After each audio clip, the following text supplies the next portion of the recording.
ఓం శ్రీ సాయిరామ్. పట్టినదేదియో పట్టనే పట్టితివి, పట్టు నెగ్గిడదాక అట్టెయుండు.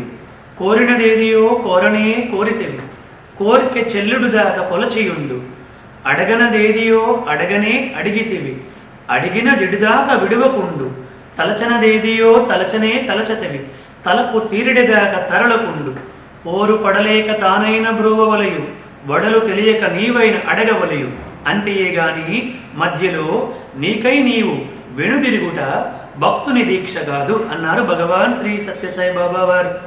స్వామివారిని మనము పట్టనదేదియో పట్టనే పట్టితివి.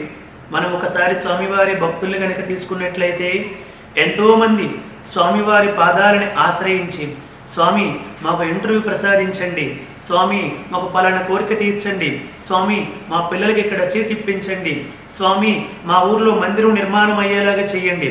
ఇలా అనేక కోరికలు, అనేక ప్రార్థనలు గట్టిగా పట్టుదల పట్టి వాళ్ళందరూ కూడా స్వామివారి చేత ఆశీర్వదించబడి అనుగ్రహించబడి అన్ని కోరికల్ని కూడా తీర్చుకున్నారు.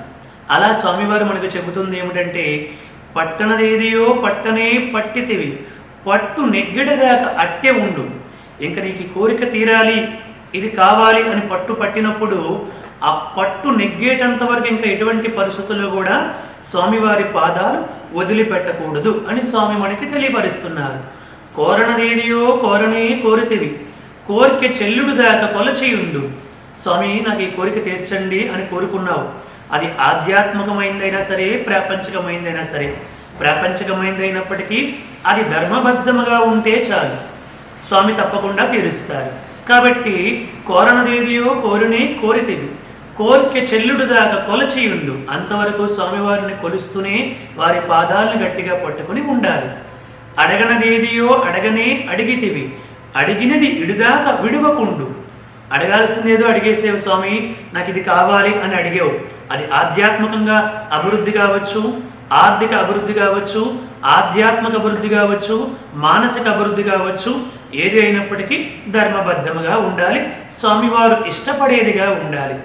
అడగనదేదియో అడగనే అడిగితివి, అడిగినది ఇడుదాకా విడువకుండు.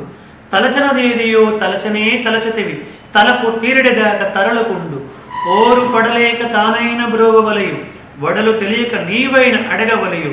అంతేగాని మధ్యలో వదిలివేసి నీకై నీవు వెనుదిరుగుట భక్తుని దీక్ష కాదు.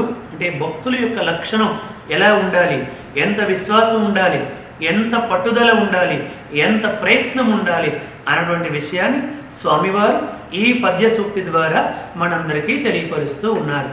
ఓం శ్రీ సాయిరామ్. జై బోలో భగవాన్ శ్రీ సత్య సాయి బాబాజీకి జై.